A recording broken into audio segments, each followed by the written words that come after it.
Hi, I'm Meshal Malik and you're watching Indus Special. This month marks 3 years since the Rohingya genocide in Myanmar. In the month of August 2017, conservative estimates show that at least 6,700 Rohingya Muslims, including at least 730 children under the age of 5, were killed. As the crackdown began, more than 700,000 Rohingya Muslims were forced to flee from their homes and seek refuge in neighboring countries. 3 years later, what does the community of Rohingya Muslims stand today? That's our discussion. Joining us for this conversation is Dr. Maung, who's a scholar and activist on racism and co-founder and head of 4C.co, a Southeast Asia-wide network of rights activists and scholars. He joins us from London. Also joining us today is Mr. Phil Robertson, Deputy Director of Human Rights Watch, Asia Division. He joins us from Bangkok. Thank you both for joining us and welcome to the show.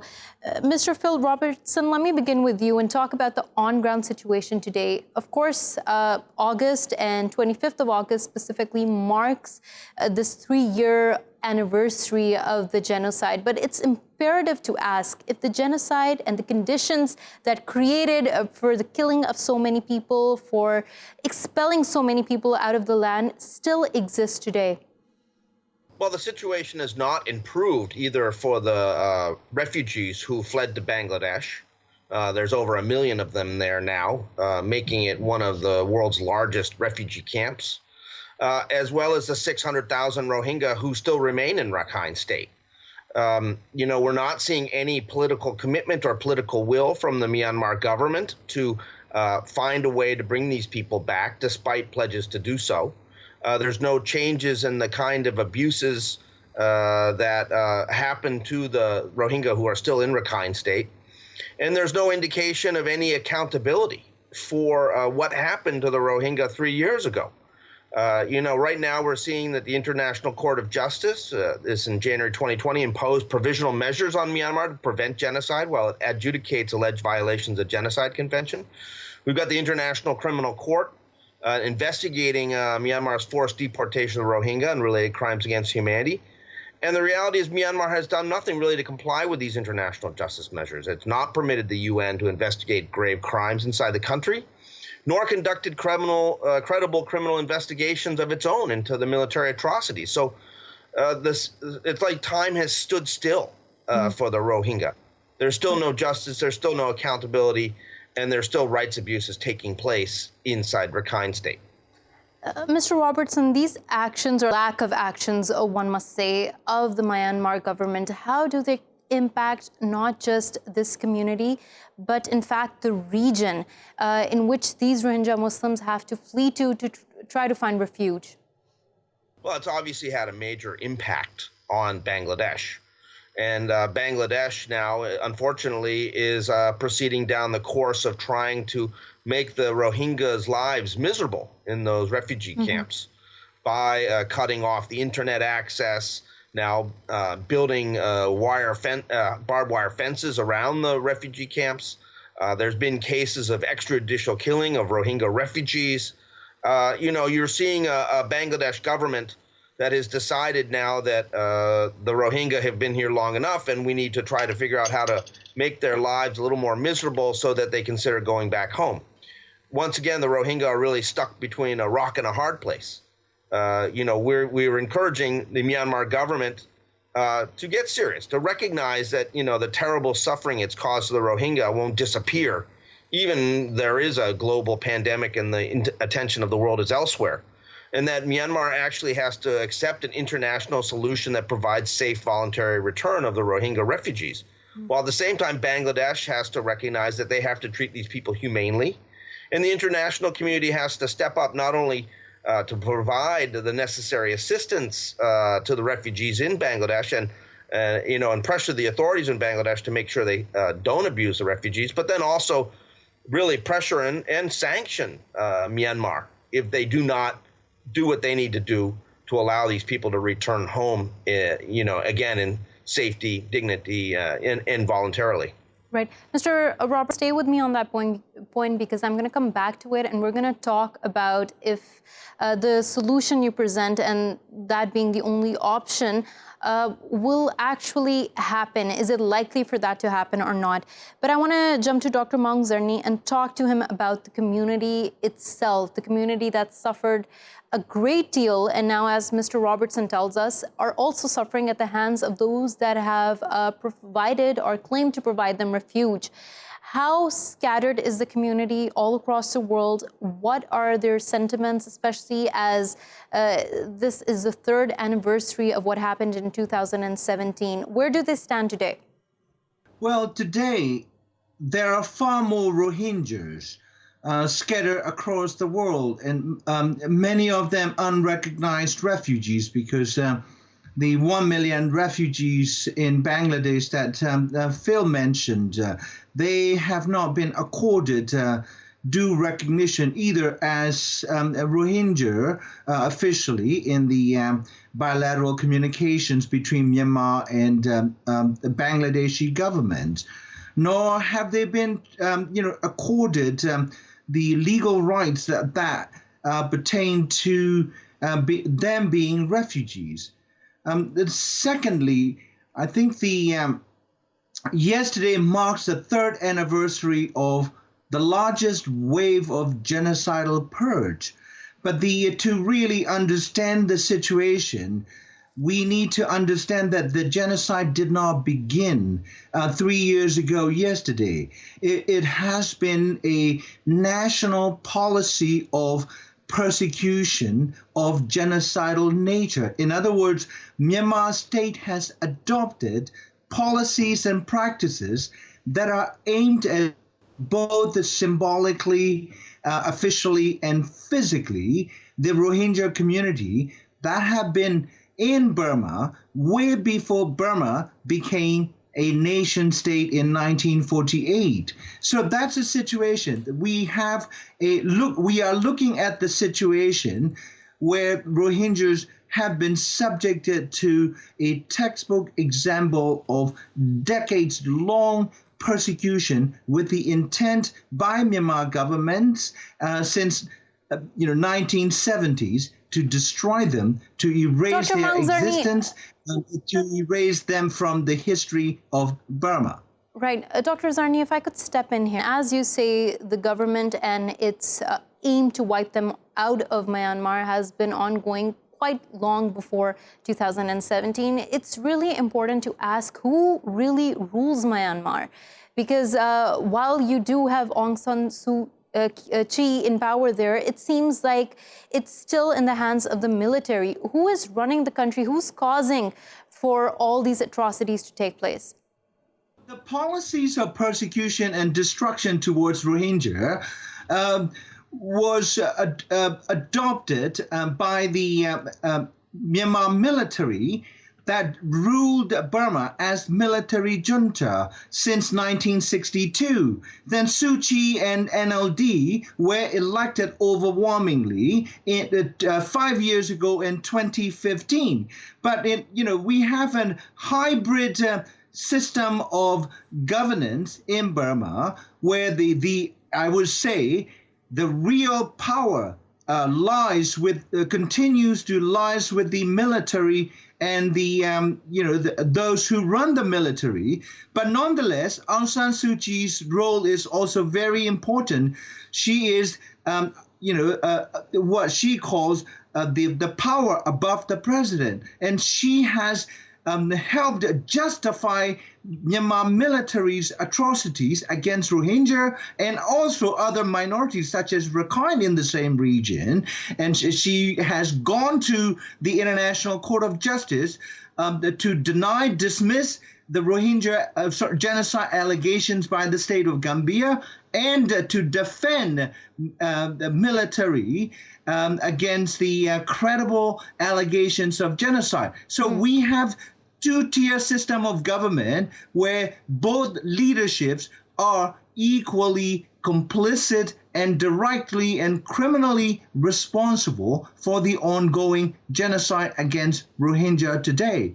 Right, that's a very important point. Mr. Robertson, from your point of view, when there is this two-tier system, as Dr. Zarni points out, how much more difficult does it begin to implement human rights within that country, to even negotiate those types of rights? Well, what you have is a military which has operated above the law with total impunity for many decades. And this is continuing to happen, not only in Rakhine State, as Maung Zarni pointed out, but in other parts of the country as well. The kind of attacks against civilians that we're seeing now that are going on in Rakhine State against ethnic Rakhine, the Buddhist Rakhine, is familiar to the Kachin in the north or the Karen and the Karenni in the east. They know these kind of attacks because this is the way the Myanmar military, the Tatmadaw, operates.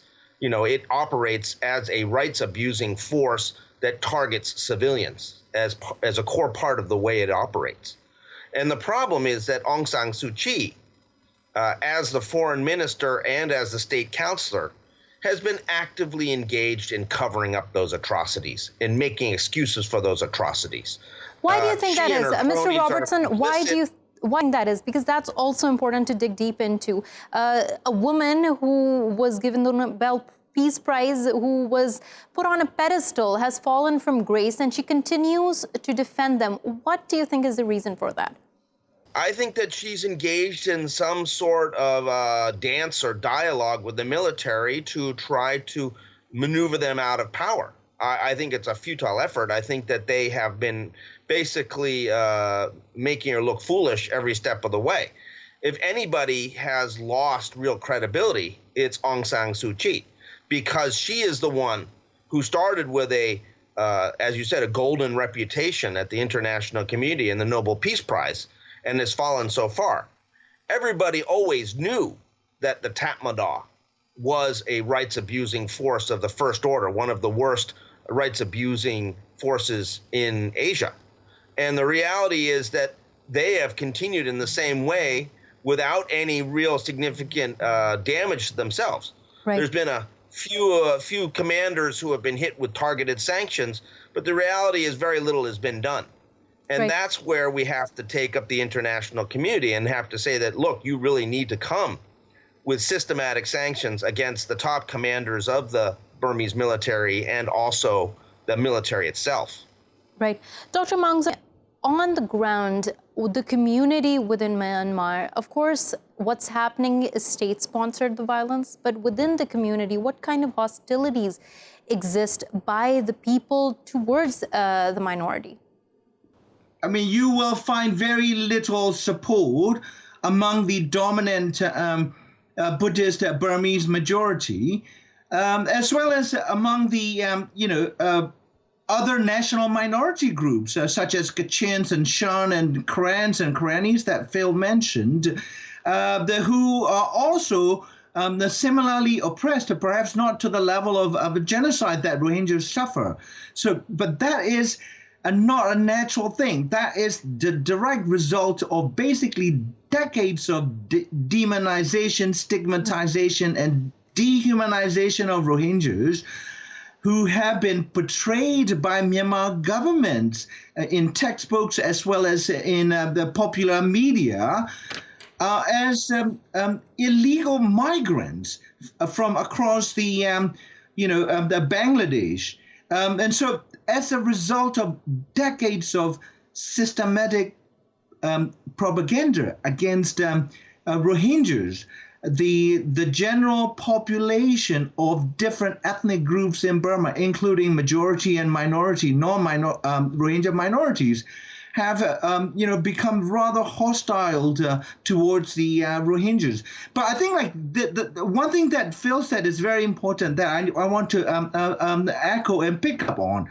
That is the Burmese military has been known as the major or the human rights abuser in the entire country towards other minorities, including Buddhist Rakhines and also Christian Kachins in the north. But the problem is this: Burma is essentially a new post-independence colony, run by the Burmese military, and to a lesser extent with the support of racist Buddhist majority Burmese, of which I am one of them. I'm a member of the dominant Buddhist majority.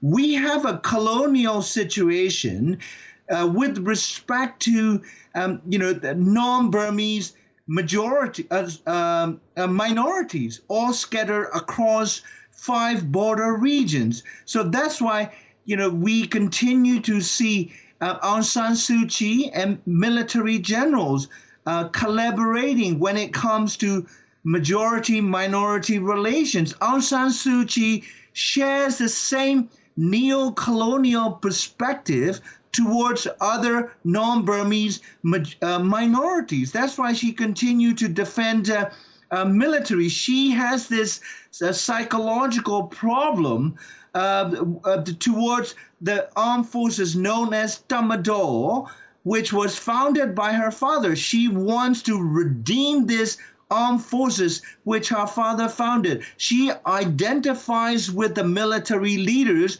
whom she calls my father's adopted sons. And so we have to address this. But it's exactly these military leaders that she tried to against when she was going to come in power. It seems like what you're saying right now, of course, is what's happening on the ground.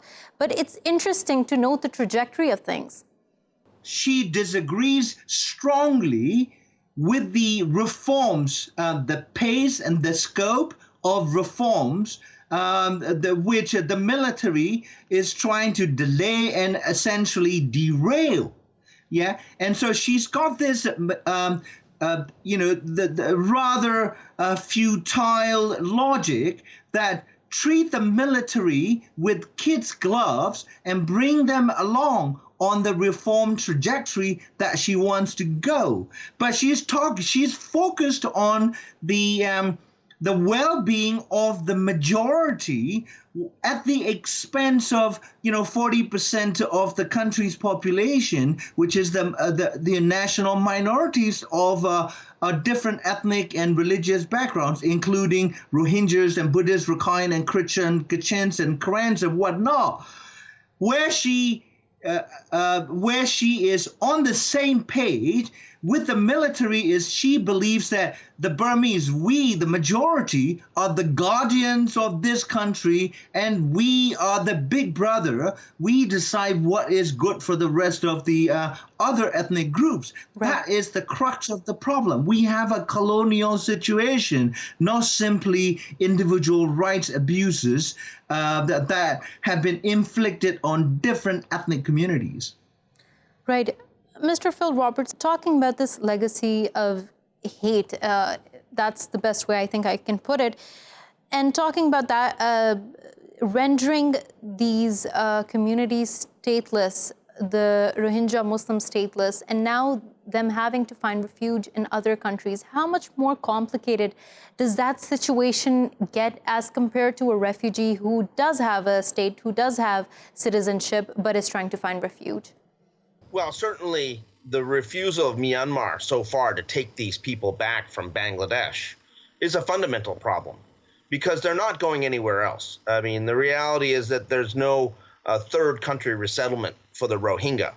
And to the extent that people have made decisions not to remain in Bangladesh, these are the people who have gone out on boats, hundreds at a time. And they are now facing renewed hostility from people in Malaysia and other countries where they have landed.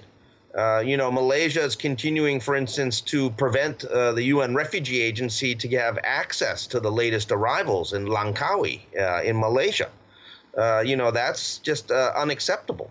But the reality is that there's not a lot of options for these people except to go home. And they're not going to go home unless they have guarantees that they will have statehood, which means fixing the 1982 citizenship law and bringing it in line with international human rights standards. But they also want to have protection. They don't want to go back within arm's reach of the same military and police that violated their rights so horribly 3 years ago. And they want to have basic guarantees of access to services, and access to livelihoods. The reality is right now the 600,000 Rohingya who are remaining in Myanmar's Rakhine State, they're faced severe repression and violence. They have no freedom of movement. They have no basic rights. Those who are still in Rakhine State are trapped in really appalling conditions. They're confined to camps and villages without freedom of movement. They're cut off from access to adequate food, medical care, education, and livelihoods, and they're effectively denied citizenship under the 1982 citizenship law. So that leaves them stateless and then vulnerable to extortion and other abuses by local officials. And so, again, as I said, the Rohingya are really between a rock and a hard place. They want to go back, but they're not going to go back without guarantees. And Myanmar is not providing any guarantees. And Suu Kyi and the military are marching in lockstep when it comes to dealing with the Rohingya. They simply don't want to deal with the Rohingya at all. They've decided to push this issue out to Bangladesh and hope it goes away. And the only thing that, I will say the one thing that we are worried is that at some point we might see a third wave where, the military decides that, okay, we're going to get rid of these remaining 600,000 Rohingya. We've got, over 128,000 Rohingya in IDP camps, which are open-air detention centers west of Sittwe. And we've got other people scattered across northern Rakhine State. These people are extremely vulnerable. They could be attacked at any time. And, there's no telling what the military is prepared to do, if they feel that there's a threat against them. And, they have manufactured threats again in the past. I mean, they've labeled ARSA, which is the militant group connected with the Rohingya, as a terrorist group, despite the fact that it has almost no real capacity. Right. It gets blamed for almost everything. It's really astonishing. It's a surreal narrative that has been created by the Burmese military to justify their atrocities. Mr. Robertson, you as a human rights activist, you saying that the community of human rights activists are fearing a third wave. As you fear it, why isn't the global community waking up from the state of inertia? I mean, this is a modern day example of genocide. It's a modern day example of ethnic cleansing, one that even the UN has stated is, in fact, genocide. Given that, why isn't the international community doing more? Have they forgotten about the Rohingya Muslims? I mean, I would say actually that if we look at global accountability and if we look at efforts to hold Myanmar accountable for what has happened, there is a fair amount of activity taking place. You have the proceedings at the International Court of Justice connected to the Genocide Convention and the Gambia's complaint against Myanmar. You have the International Criminal Court, which is investigating crimes against humanity. And you have the International Institution of the Myanmar Mechanism, the IIMM, which is also investigating atrocities and compiling cases for future prosecutions. So I actually believe that despite the fact that the wheels of justice are moving slowly, they are in fact moving. But the reality is that there is very little changing on the ground for the Rohingya people, either in Myanmar or over in Bangladesh. Right. And if we look at it quite clearly, we could say probably the situation is getting worse, particularly in Bangladesh, where, as I mentioned, the government there in Dhaka is losing patience. Right. And they want a solution. And they're demanding that the international community put pressure on Myanmar. We agree. That is where the problem is. The problem is in Myanmar, and there has to be a concerted effort to hold Myanmar accountable to their promises and let these people return in safety and dignity to their homes from which they were driven out 3 years ago. Right. Maung, Zarni, we've come to the end of our segment, so I'm just going to put this one last question to you, and it's in relation to what Mr. Phil Robertson said, that the wheels of the international mechanisms are working, but they are working on a very, very slow pace. The United Nations is responsible for not just prosecuting, or the bodies, international bodies aren't just responsible for prosecuting war crimes after they happen, but to prevent them as well. When we're seeing all of this happen, do you fear that the international community and whatever they're doing is going to be, it's going to be too little compared to the devastation that's being caused to human lives there? Well, I think the international justice and accountability processes are all welcome, and they will contribute to at least, keeping the issue alive. But they cannot deliver the solutions that Rohingyas need. What Rohingyas need is basically, restoration of their citizenship rights that have been stripped off deliberately with the enactment of basically a racist decree during General Ne Win's time in 1982. They will need safety, and they will need peaceful cohabitation in their own homeland of northern Rakhine, alongside Buddhist Rakhines and other the ethnic groups. But I think the problem is the United Nations Security Council has failed repeatedly, not only in this case, in the case of Palestinians and others, but because the veto wielders, 5 permanent members, cannot agree on anything because they do not pursue any type of principles or humanistic vision.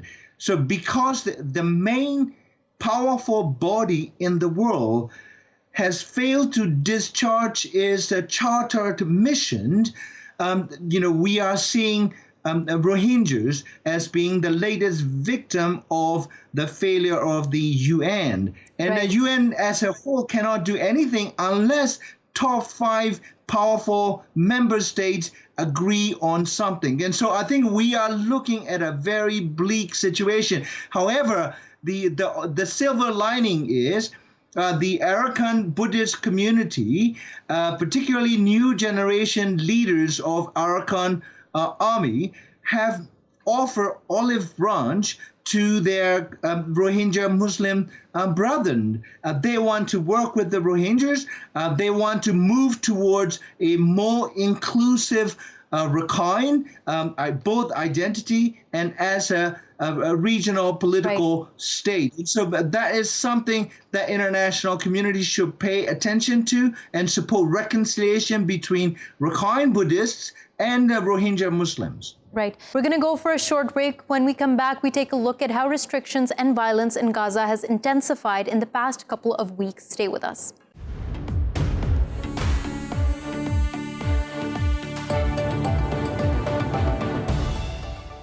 Welcome back. The Israeli army has intensified its near-daily attacks on Gaza since August 6th, along with tightening the blockade.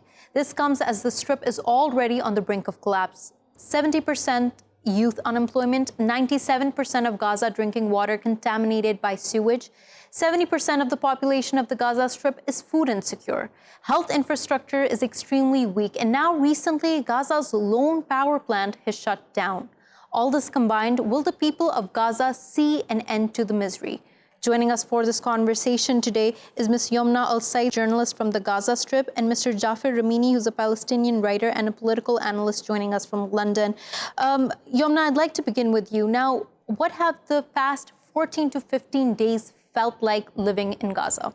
Well, it is not just limited to the 16 nights in a row of airstrikes continuously on the Gaza Strip. Israel continues to tighten its restrictions and punitive measures over the Gaza Strip. It has shut down the Kerem Abu Salim crossing, which is the only commercial crossing between Gaza and the rest of the world, which is, of course, under the Israeli authorities. It has declined the entering of fuel to Gaza Strip, which has caused the sole power station to produce only 2 to 4 hours of electricity to the residents, threatening all sectors, including health sectors in Gaza Strip. The factories of the Gaza Strip, 90% of them are threatened to shut down and working with only 20% capacity. Also, because of the power shortages, people and civilians in the Gaza Strip are not able to have water because somehow our water is only connected to the pumping through power. All this was not enough for Israel. It shut the entire Gaza Sea in front of the Palestinian fishermen, threatening their daily livelihoods. Fishermen have been attacked through all past week by the Israeli Navy in less than 1 nautical mile. The conditions in the Gaza Strip continue to get from worse to worse. Unfortunately, the residents now, with the outbreak of the coronavirus, are going through a hard time of frustration. Our health sector is fragile enough that it is almost collapsing. We do not have any opportunities to save the Gaza Strip civilians from the outbreak of the virus, especially now with all this fragile conditions that we are living. The poverty, the unemployment, all these rates are just getting higher and higher in time and in days, and the international community is not doing anything towards all these punitive measures that Israel is taking through the Gaza Strip and the civilians of the Gaza Strip. And the airstrikes continue for the 16th night in a row, causing damages to civilian homes. Also, 4 children and a pregnant woman were reported injuries in the past week by these airstrikes. Right. Youmna, I want to look at a tweet that was put out there by the Israel Defense Forces. I'll read it out. A balloon is a sign of childhood innocence and joy, but for terrorists in Gaza, it's simply another weapon of terror. In recent weeks, they've launched hundreds of explosive balloons, igniting fires on thousands of acres of land in Israel. We continue operating against terror in any form. When you read this tweet and when we juxtapose it to everything you've told us about what's happening on the ground, what are your reactions? First of all, these fire balloons or incendiary balloons that are, they're just a popular way of the people of Gaza to remind Israel of their inhumane situation towards the Gaza Strip. These balloons do not cause any damage or any, except for, of course, material damage to the lands of the settlements by the borders of the enclave. But there are no civilians that are harmed from these balloons. But on the other side, all punitive measures that are taken by Israel towards the Gaza Strip are taken straight towards the civilians of the Gaza Strip. They're threatening us, the unarmed civilians and residents of the Gaza Strip. They're very upset about the balloons that the popular civilians use as a form of way to remind them of their siege that has been going on for 14 years over the Gaza Strip until today, and they continue with more tightening restrictions and more punitive measures against us. And they're very upset about these balloons that cause no dangers except for the lands and material damage that they see is a very big thing, but they do not look at other punitive measures that they are going through us in the Gaza Strip. Right, Youmna, stay with Mr. Ramini, when we're talking about what's happening in Gaza and when we're talking about the entire conflict, I think it's not just these abuses that are happening on the ground, but there's also wider information war. As I put this tweet out and Youmna explained her perspective on it, this tweet by the Israeli Defense Forces will also resonate with a huge number of people. Do you see there being a disproportionate cover of what is happening and the violence that's coming out of Gaza, and then not enough focus on what's happening as retaliation? Well, there is, if you mean cover internationally, I can tell you here in London, the mainstream media, not a mention of the last 16 days of bombardments over Gaza. Look, let Youmna speak about the local situation because she lives in Gaza. I am an observer, though I have a lot of information about this on daily basis from brothers and sisters in Gaza. There is a history for this. The Israelis have a policy towards Gaza. They want the total ethnic cleansing of Gaza. They want the whole Gaza Strip with no Palestinians in it. And this based on facts. In 1904, Professor Arnon Sofa, who is or was a professor of geodemographics in the Haifa University, advised the then Prime Minister of Israel, Sharon, to withdraw from Gaza. And the reason was not for humanitarian reason. It was a strategic one. And what they wanted to create was a cage where they keep the 2 million Gazans in a cage. And in his words, and he said, when those animals in Gaza grow more vicious by the siege and come to the border, we have to kill and kill again day and night. This is what Israelis call for. It is genocide. Another example of the brutality and inhumanity and the plan for genocide in Gaza in particular is Mr. Moshe Feiglin, who was the deputy speaker of the House, of the Knesset in Israel. In 2014, during the assault in Gaza, when Israel killed 2,500 civilians, men, women, and children alike, he wrote an open letter to Prime Minister Netanyahu and asking him to destroy all of Gaza, and called all Gaza inhabitants as combatants and as such legitimate targets. And then he called for the cleansing of Gaza totally and creating 10 encampments in the Sinai desert and put the Gaza people there, those who survived the assault, you understand. This is a total call for genocides. These balloons that the Gazans are launching against Israel, as Youmna said, are a reminder to the Israelis and to the world that we do exist and we are suffering and our lives are a misery. On top of that, Mr. Ramini, let me interrupt this question to you. As you and Youmna have both stressed on this fact that these balloons being launched is in fact a way of reminding the world of what is happening in Gaza. Do you think that that reminder is resonating with the world in how it should be? Because you've told us that the coverage, the media attention that is required for this issue is nowhere to be seen. It's nowhere to be seen because of the influence of the various Israeli lobbies in Western capitals. I mean, as we speak, our Prime Minister here, Mr. Rad, is in Jerusalem, and he is in Jerusalem not to speak about the inhumanity of and the barbaric nature of the occupation. He's going to talk about normalization, and he still talks about the two-state solution. What two-state solution, I wonder? The same with Mr. Pompeo.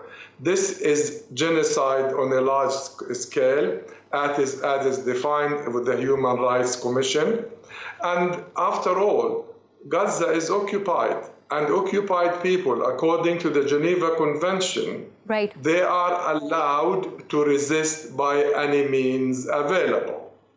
Right. The Gazans don't have an army, an air force, or a navy.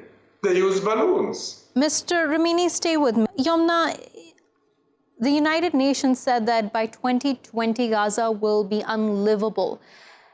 Do you see that? Do you think that in 2020, Gaza has in fact become unlivable? Well, Meshal, now with the coronavirus outbreaking in Gaza and having new cases in the community, inside the community of the Gaza Strip, it's becoming extremely dangerous for the residents of the Gaza Strip. You see, the entire territory of the Gaza Strip is only 365 kilometers, with 2 million refugees who live in extreme poverty, living in this amount or this amount of area. Okay, some of the refugee camps, like a Shafet refugee camp, is one of the most densely populated area in the world, where 90,000 refugees live in 1 kilometer square. So these numbers are just not; these are not normal numbers for people to be living in other parts of the world. We are a territory that has been under total siege for the past 14 years and still going on. Why is the international community not doing anything for Gaza? Why are they waiting for Gaza to be a place that is unlivable? With the United Nations giving such a statement about Gaza and not doing anything on the ground for the recent situation that Gaza is going through, and letting the situation and conditions decline more and more in the Gaza Strip, with shortage of every sector, vital sector of life, then they are deliberately being part of these punitive measures against the Gaza Strip civilians.